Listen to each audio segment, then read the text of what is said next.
Percent టారిఫ్లకు ప్రతిస్పందనగా భారత్ వ్యూహం ఏ రకంగా ఉండే అవకాశం ఉంది? మోదీ వ్యూహం ఎలా ఉండే ఛాన్సెస్ కనిపిస్తూ ఉన్నాయి ఎంజీరావు గారు? అంటే ఇప్పటికే చాలా దేశాలతో నయానా భయానా ట్రంప్ ట్రేడ్ డీల్ కుదుర్చుకున్నారు.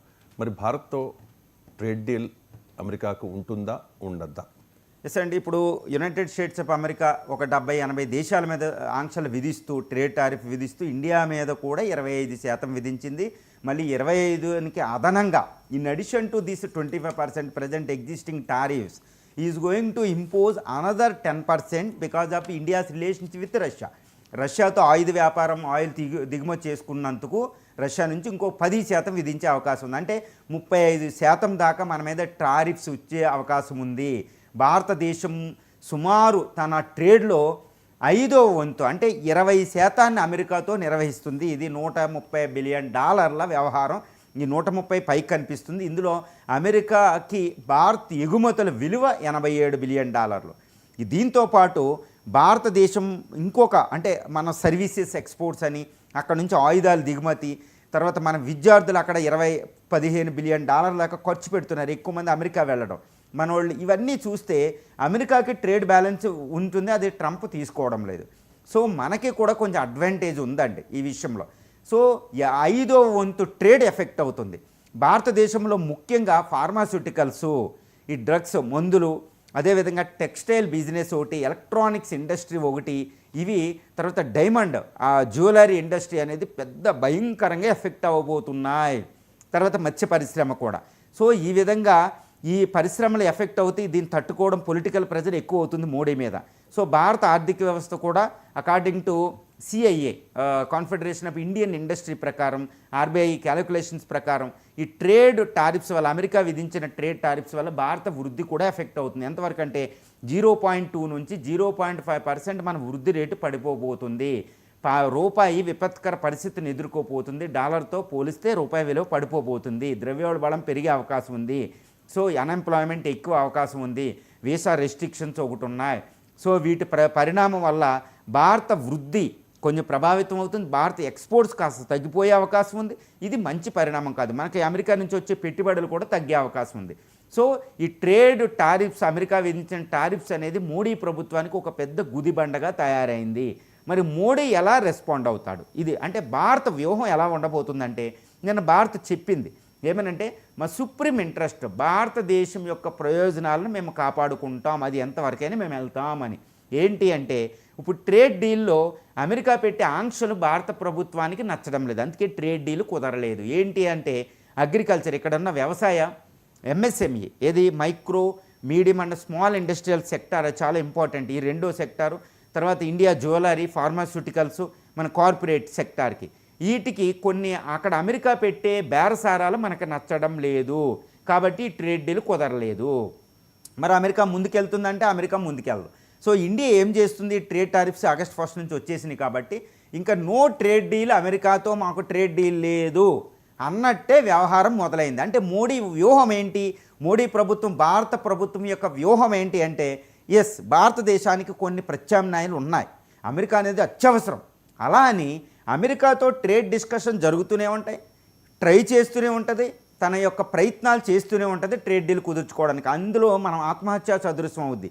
తప్పనిసరిగా ట్రేడ్ డీల్ ఉండాలి. కాబట్టి ఆ ప్రయత్నాన్ని విరమించుకోకుండానే ఇన్ కేస్ ఏదైనా విపత్కర పరిస్థితి వస్తే, ట్రంప్ బాగోకపోతే, ట్రేడ్ డీల్ కుదరకపోతే ఆల్టర్నేటివ్ ప్రత్యామ్నాయాన్ని కూడా అదే విధంగా పెట్టబోతుంది. అది ఏం ప్రత్యామ్నాయాలు ఏమున్నాయంటే, వేరే దేశాలతో ట్రేడ్ డీల్ కుదుర్చుకోవడం. ఇప్పుడు ఫర్ ఎగ్జాంపుల్ ఇండియన్ ఫార్మాస్యూటికల్స్ ఉంటాయండి, డ్రగ్స్, తర్వాత మందులు, ఇవి ఎక్స్పోర్ట్ చేయడం. అమెరికాకి మనం $20 బిలియన్ వరకు ఎక్స్పోర్ట్ చేస్తాం. చాలా ఇంపార్టెంట్. 30% అక్కడికే వెళ్తాయి.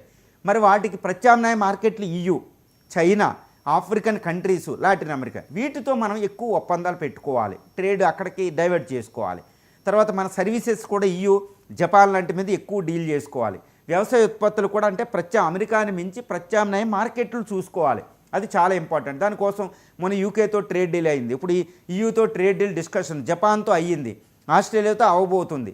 సో ఈ దేశాలతో ట్రేడ్ డీల్ పెట్టుకుని డైవర్సిఫికేషన్ ఆఫ్ ది ట్రేడ్, అంటే డెస్టినేషన్ ఆఫ్ ట్రేడ్ని వేరే దేశాల మీద ఆధారపడాలి అమెరికాకి ప్రత్యామ్నాయంగా. ఇది చాలా పెద్ద వ్యూహం.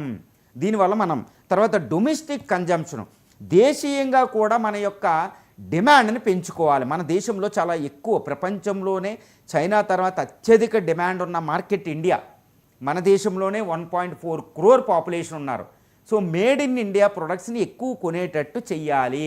ఇది డైరెక్ట్గా ప్రత్యక్షంగా చెప్పరు. ఆ టర్కీ ప్రొడక్ట్స్ కొనుక్కోవద్దని ఇండియన్ ప్రైమ్ మినిస్టర్ చెప్తారు, చైనాకి అలా చెప్తారు. కానీ అమెరికా ప్రొడక్ట్స్ మీరు కొనకండి, ఇండియా ప్రొడక్ట్స్ కొనమని ప్రైమ్ మినిస్టర్ చెప్పరు. కానీ అంతర్గతంగా ఏంటంటే ప్రజల్లో కూడా అవేకనింగ్ వచ్చి మీడియా ద్వారా Indian made in India products మనం ఎక్కువ సేల్ చేసుకోగలగాలి. సో మన టెక్స్టైల్ అవి ఈ విధంగా ఇండియాలో డొమెస్టిక్ కన్జంప్షన్ పెంచితే అమెరికా మీద ఆధారపడడం మనం తగ్గించుకోవచ్చు చాలా టెక్స్టైల్ ఇండస్ట్రీకి. అగ్రికల్చర్ ప్రొడక్ట్స్ కూడా అంతే, ఫారిన్ గూడ్స్ ఎక్కువ కొనకూడదు. సో ఈ విధంగా 1.4 బిలియన్ పాపులేషన్, ప్రపంచంలో 2వ అతిపెద్ద మిడిల్ క్లాస్ మార్కెట్, మన మార్కెట్ని మనం ఉపయోగించుకుంటే అమెరికా మీద డిపెండ్ అయ్యే అవకాశాలు తగ్గించేసుకోవచ్చు. ఇది పెద్ద ప్రత్యామ్నాయం అండి. మోడీ స్వదేశీ అనే ఒక విశ్వగురు స్వదేశీ అనే మంత్రం మోడీకి ఉంటుంది, మోడీ ప్రభుత్వానికి. ఇది పెద్ద వ్యూహం అనమాట.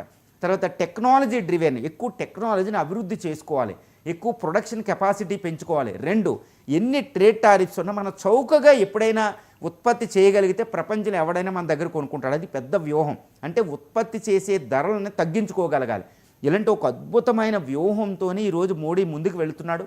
తర్వాత బ్రిక్స్ దేశాలతో బ్రిక్స్ కరెన్సీ ఒకటి తేవడం వల్ల ఇదంతా ఒక ఎత్తు అయితే అమెరికాని బెదిరించాలి, ట్రంప్ని బెదిరించాలి. అది బ్రిక్స్ కరెన్సీ, తర్వాత చైనాతో ఎక్కువ ట్రేడ్ డీల్ చేసుకోవడం, క్వాడ్ నుంచి కొంచెం బెదిరింపులు ఉండడం. ఎందుకంటే వచ్చే సెప్టెంబర్లో ట్రంప్ న్యూఢిల్లీ రావాలి. సెప్టెంబర్ 15, 16లో ఇక్కడ క్వాడ్ సమ్మిట్లో పాల్గొనాలి యాంటీ చైనా గ్రూప్లో. అక్కడ ట్రంప్ ఇండియా వచ్చే ముందు చాలా జాగ్రత్తగా వ్యవహరిస్తారు, ఇండియాను కూల్ చేయవలసిన పరిస్థితి అవుతుంది. మోడీ అక్కడికి వెళ్ళడంలా, సెప్టెంబర్లో వెళ్తారు యుఎన్ కాన్ఫరెన్స్కే, అమెరికా వెళ్ళింది. అక్కడ మోడీ అక్కడికి వెళ్తే ట్రంపే డైరెక్ట్గా ఢిల్లీ రాబోతున్నాడు. అది చాలా ఇంపార్టెంట్ మీటింగ్ ట్రంప్ ప్రభుత్వానికి. ఎందుకంటే ట్రంప్ అటెండ్ అవ్వకపోతే క్వాడ్ నల్లిఫై అవుతే చైనా రెచ్చిపోతుంది. తైవాన్ ఇప్పుడు ఆల్రెడీ ఫిలిప్పైన్స్ మీద అక్కడ అటాకింగ్ మూడ్లో ఉంది అది. సో ట్రంప్ని మనం ఎట్టి పరిస్థితుల్లో ఆపే అవకాశం ఉంది. ఎందుకంటే బ్రెజిల్, కెనడానికి లేదేమో, భారత్ ఈజ్ ఎంటైర్లీ డిఫరెంట్. అది ఇప్పుడు రైజింగ్ స్టార్ ఇది.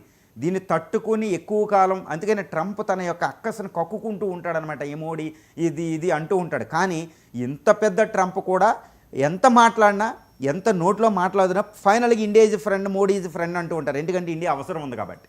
సో దీన్ని జాగ్రత్తగా, ఒక అద్భుతమైన దౌత్యం. అంటే మోడీ ప్రభుత్వానికి ఇది ఒక పెద్ద విషమ పరీక్ష అనమాట. ఈ పరీక్షలో చాలా జాగరూకతతో మోడీ తన అనుభవాన్ని ఉపయోగించగలిగితే, ఇండియన్ డిప్లొమాట్స్ అనుభవాన్ని ఉపయోగించగలిగితే, పీయూష్ గోయల్ అనుభవాన్ని ఉపయోగించగలిగితే అమెరికాకి దారిలో తెచ్చుకుని ట్రేడ్ డీల్ కుదుర్చుకోవచ్చు. కానీ ఇండియా వ్యూహాత్మకంగా ట్రేడ్ డీల్ ఉన్నా లేకపోయినా తన ప్రత్యామ్నాయం చూసుకుంటుంది కాబట్టి అది గొప్ప వ్యూహంగా కూడా మనం చెప్పవచ్చు. ఇక ఈ ట్రంప్ టారిఫ్